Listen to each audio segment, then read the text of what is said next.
สวัสดีพี่น้องทุกคนนะครับวันนี้ผมจะมาอ่านข่าวให้พี่น้องฟังนะฮะไม่ใช่ข่าวที่ผมคิดขึ้นมาเองนะครับแต่ว่าเป็นข่าวที่ผมเอามาจากอินเทอร์เน็ตนะครับข่าวแรกที่ผมจะเอามาเนี่ยคือเป็นข่าวจากหนังสือพิมพ์คมชัดลึกนะฮะที่ได้เขียนเอาไว้เกี่ยวกับสถานการณ์ในรัฐยะไข่ซึ่งผมดูแล้วมันก็น่าสนใจมากนะครับคมชัดลึกได้เขียนเอาไว้ว่าอย่างนี้นะฮะเมื่อ1 วันที่ผ่านมาเขาบอกว่าอย่างนี้เป็นข่าวไม่ใหญ่ในสื่อกระแสหลักนะครับทั้งที่เป็นการสังหารหมู่เยาวชน7 ศพในรัฐยะไข่ต่างจากข่าววิกฤตชาวโรฮิงญาอพยพข้ามแดนหนีกันล้อมปราบของกองทัพพม่าไปอยู่บังกลาเทศที่สื่อนอกกระพือข่าวกันมากมายนะฮะซึ่งคมชัดลึกเนี่ยได้เขียนเอาไว้อย่างที่ผมอ่านไปเมื่อกี้นะฮะมันเป็นข่าวที่ไม่ดังแต่ว่ามีคนตายไปนะฮะมีคนตายไป7 ศพที่รัฐยะไข่นะครับซึ่งเนื้อหาข่าวเนี่ยก็ได้เขียนเอาไว้ว่าอย่างนี้เหตุการณ์ความรุนแรงในรัฐยะไข่ครั้งล่าสุดเนี่ยเกิดขึ้นเมื่อวันที่ 16/2561 ที่เมืองมูระอูโดยมีชาวยะไข่ที่นับถือศาสนาพุทธนับพันคนได้จัดงานรำลึกครบรอบ233 ปีแห่งการสิ้นสุดของรัฐของอาณาจักรยะไข่หรืออารากันนะครับแล้วก็ข่าวก็เขียนต่อไปว่าอย่างนี้นะครับว่าฝ่ายจัดการชุมนุมเล่าว่าตำรวจพม่าได้เข้ามาสลายการชุมนุมโดยสันติและยิงปืนเข้าใส่กลุ่มเยาวชนพี่น้องงงไหมฮะตำรวจพม่าได้เข้ามาสลายการชุมนุมโดยสันติและยิงปืนใส่กลุ่มเยาวชนมันสันติตรงไหนอ่ะพี่น้องนะฮะผมไม่เข้าใจถ้าเกิดสันติเนี่ยมันต้องไม่มีการยิงปืนสิใช่ไหมครับจนมีผู้เสียชีวิต11 รายและบาดเจ็บจำนวนหนึ่งนะฮะแล้วก็บอกว่าอย่างนี้ซึ่งภาพเหตุการณ์ความรุนแรงเนี่ยได้มีการเผยแพร่ผ่านสื่อโซเชียลไปอย่างรวดเร็วนะครับซึ่งเราก็ต้องเข้าใจว่าสมัยนี้เนี่ยเป็นยุคสมัยของโซเชียลจริงๆไม่ว่าจะเป็นใน Facebook ใน LINE ใน Twitter หรืออะไรหลายๆช่องทางนะฮะที่ได้รายงานกันที่รายงานข่าวได้อย่างรวดเร็วกันเลยนะฮะแล้วก็ต่อไปก็ได้เขียนต่อไปว่าตามรายงานของตำรวจพม่าระบุว่าช่วงค่ำมีกลุ่มผู้ชุมนุมพยายามเข้ายึดอาคารสำนักงานเมืองมูระอูและชักธงอารากันขึ้นสู่ยอดเสาทำให้มีผู้เสียชีวิต7 รายและบาดเจ็บ13 รายนะครับอันนี้คือผมก็เข้าใจนะฮะว่าการชุมนุมบางทีเนี่ยอารมณ์มันพาไปนะครับอย่างการชุมนุมที่เกิดขึ้นในประเทศไทยเมื่อก่อนซึ่งเราก็เห็นบ่อยไป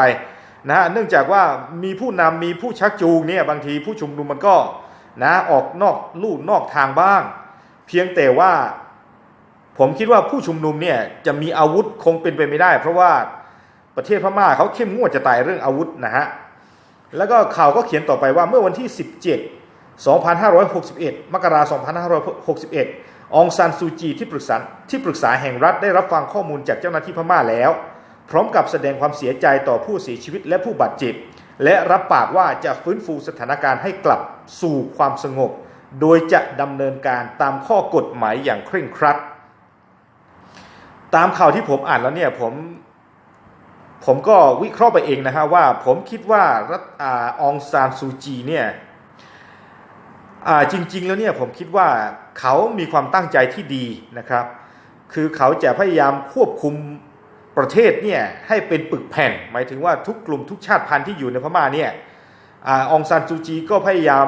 เรียกเข้ามานะฮะแล้วก็มีการประชุมมีการลงนามอะไรต่างๆพวกนี้ซึ่งเราก็เห็นว่าก็โอเคเพียงแต่ว่าองซานซูจีทำงานไม่สะดวกอย่างหนึ่งคือเขาต้องอยู่ภายใต้การควบคุมของทหารซึ่งทหารเป็นใหญ่ข้อนี้แหละผมคิดว่าซูจีทำงานไม่สะดวกทำงานไม่สะดวกเพราะว่าสิ่งที่ซูจีต้องการจะทำแบบนั้นเนี่ยแต่ถ้าเกิดกองทัพไม่เห็นด้วยเนี่ยซูจีก็ทำอะไรไม่ได้นะฮะซึ่งอันนี้คือสิ่งที่มันน่าคิดนะฮะแล้วก็ข่าวก็เขียนต่อไปว่าวันเดียวกันตำรวจพม่าได้จับกลุ่มดร.เอมองหัวหน้าพรรคอดีตหัวหน้าพรรคแห่งชาติอารากันหรือ ANP ก็คงจะเป็น Arakan National Party นะฮะก็คงจะเป็นแบบนั้นนะฮะเพราะเขาไปปราศัยสนับสนุนกองทัพอารากันที่เป็นองค์กรนอกกฎหมายและมีแนวทางปลุกระดมให้ชาวยะไข่เคลื่อนไหวเรียกร้องอิสรภาพจากการปกครองของพม่าเห็นไหมล่ะดร.เอมองผู้นี้นะฮะเคยเป็นอดีตหัวหน้าพรรคแห่งชาติอารากันซึ่งแน่นอนถ้าเกิดว่าเป็น เป็นถึงอดีตหัวหน้าพรรคเนี่ยผมคิดว่าก็จะต้องเป็นผู้ที่มีเสียงสนับสนุนพอสมควรนะฮะแล้วก็การปราศัยของดร.อีหม่องเนี่ยก็ปราศัยเกี่ยวกับปลุกระดมนะฮะให้ชาวยะไข่ออกมาเคลื่อนไหวแล้วก็เรียกร้องอิสรภาพเหมือนดังที่กะเหรี่ยงเราได้เรียกร้องอิสรภาพเช่นนั้นแหละนะครับอันนี้เป็นข่าวที่น่าสนใจเพราะว่าผมคิดว่าที่ผ่านมาเนี่ยอย่างชาวยะไข่เนี่ยเมื่อก่อนที่ผ่านมาตอนมีการปราบปรามชาวโรฮิงญาเนี่ยชาวยะไข่นี่แหละที่ออกมาสนับสนุนทหารนะฮะให้ไปจัดการชาวโรฮิงญาเลยจัดการเต็มที่เลยซึ่งเราก็พูดยากนะฮะเพราะว่าลึกๆเนี่ยผมคิดว่าชาวพม่าแท้จริงเนี่ยเขาไม่ค่อยชอบชาวโรฮิงญาซึ่งอันนี้ผมก็ไม่เข้าใจนะฮะซึ่งมันก็เป็นไปแบบนั้นจริงๆอะฮะดังนั้นเนี่ยชาวยะไข่ส่วนมากเนี่ยทะเลาะกับโรฮิงญานะฮะพอทะเลาะกันปุ๊บก็ทหารก็เข้ามาจัดการได้ทีก็ปราบปรามขับไล่ผลักดันออกไปนอกประเทศเลยเป็นแสนคนเลยนะฮะดังข่าวที่เราได้รู้กันมานะแล้วก็ช่วงนั้นเนี่ยทหารพม่าเนี่ยได้รับการสนับสนุนจากชาวยะไข่เพิ่มขึ้นไม่น้อยนะครับเพิ่มขึ้นไม่น้อยในตอนนั้นแต่ในตอนนี้เนี่ยชาวยะไข่ที่เคยสนับสนุนทหารเนี่ยกลับต้องมาเผชิญกับทหารซะเองแล้วก็มีผู้เสียชีวิตตามที่ผมอ่านไปแล้วนั้นเห็นไหมล่ะครับพี่น้องผมว่าสถานการณ์ต่างๆในพม่าเนี่ยมันเหมือนกับอะไรอ่ะคือมันเหมือนกับแผลที่มันไม่หายนะครับคือข้างบนเนี่ยโอเคอาจจะหายแต่ข้างในเนี่ยมันไม่หายอันนี้เป็นข่าวที่เราจะต้องน่าจับตามองนะครับเป็นสิ่งที่เราจะต้องน่าจับตามองแล้วก็ข่าวต่อไปก็เป็นข่าวที่ผมเอามาจากไทย PBS นะฮะก็เกี่ยวกับเรื่องราวที่ผ่านมาที่ผมเคยเสนอข่าวที่ผมเคยเสนอไปครั้งหนึ่งแล้วนะฮะก็เขียนไว้แบบนี้ว่าเมื่อวันที่17 มกราคม 2561แหล่งข่าวผู้นำระดับสูงของสหภาพแห่งชาติกะเหรี่ยงหรือ KNU ด้านชายแดนไทยเมียนมาเปิดเผยว่าสถานการณ์เจรจาสันติภาพระหว่างกลุ่มชาติพันธุ์ที่มีข้อตกลงกับฝ่ายรัฐบาลเมียนมาทั้งหมด8กลุ่มในนาม NCA เริ่มเลวร้ายลงเห็นไหมฮะพี่น้องเริ่มเลวร้ายลงไม่ใช่ว่าเริ่มดีขึ้นหรือพัฒนาขึ้นเรื่อยๆไม่ใช่นะฮะคือไปลงนาม NCA มาพักหนึ่งแล้วล่ะแต่ว่าทุกอย่างกลับเลวร้ายลงนะฮะตามข่าวที่เสนอไปบอกว่าเมื่อพลโทยาปิประธานคณะกรรมการขับเคลื่อนสันติภาพระหว่างกลุ่มชาติพันธุ์8กลุ่มกับฝ่ายรัฐบาลออกมาระบุว่ากลุ่มชาติพันธุ์จะต้องวางอาวุธทั้งหมดและเข้าสู่กระบวนการเลือกตั้งเพื่อเป็นการขับเคลื่อนสันติภาพตามสนธิสัญญาปางหลงแล้วก็ข่าวก็เขียนต่อไปว่าแหล่งข่าวแจ้งอีกว่าองค์กร KNU ในนามกะเหรี่ยงอิสระในนามกองทัพกะเหรี่ยงอิสระได้ประชุมด่วนที่ค่ายซิบิทะในพื้นที่กองพลที่ 7ตรงข้ามอำเภอท่าสองยางจังหวัดตากโดยได้ข้อสรุปว่ากลุ่มชาติพันธุ์8กลุ่มมีมติไม่ไปร่วมประชุมปางหลงที่เมืองเนปิดอกลุ่มชาติพันธุ์8กลุ่มมีมติไม่ไปร่วมประชุมที่เนปิดอชัดเจนนะครับพี่น้อง8กลุ่มไม่ไปร่วมประชุมนะฮะและต้องการให้รัฐบาลเมียนมาคุยเรื่องการหยุดยิงกับชนกลุ่มน้อยทุกกลุ่มก่อนจึงจะเดินหน้าคุยสันติภาพตามสนธิสัญญาปางหลงอย่างยั่งยืนต่อไปเห็นไหมฮะการลงนาม NCA เริ่มมีปัญหาแล้วจริงๆที่รัฐยะไข่ก็มีปัญหาแล้วจริงๆแล้วผมคิดว่าก็มีอีกข่าวหนึ่งนะฮะซึ่งผมยังไม่ได้หาข้อมูลโทษทีก็ชา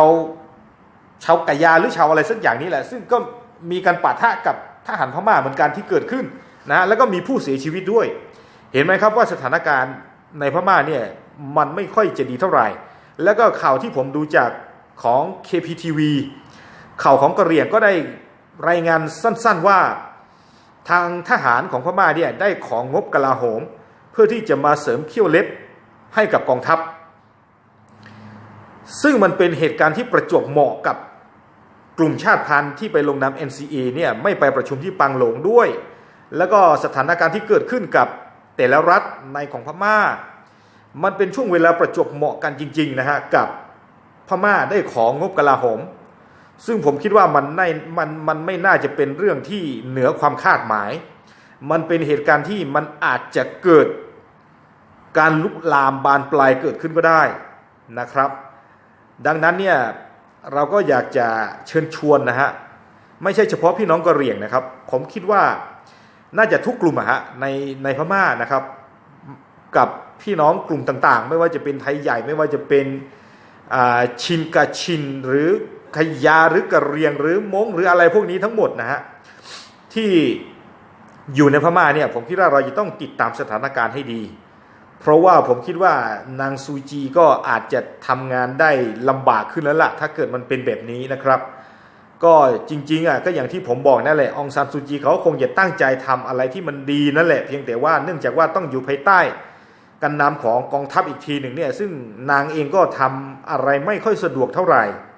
นะฮะอย่างเช่นการปราบปรามชาวโรฮิงญาที่ผ่านมาเนี่ยผมคิดว่านางซูจีเขาก็อยากจะทำแบบทำตามใจชาวโลกเพียงแต่ว่านางทำไม่ได้เนื่องจากว่าต้องอยู่ภายใต้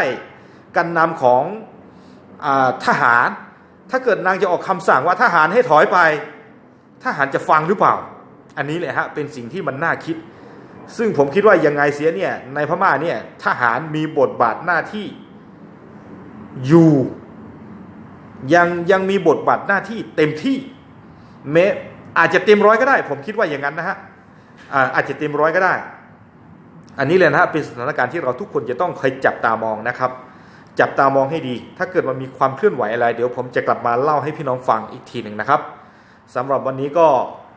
ขอเล่าเพียงแค่นี้ก่อนนะฮะขอบคุณและสวัสดีครับ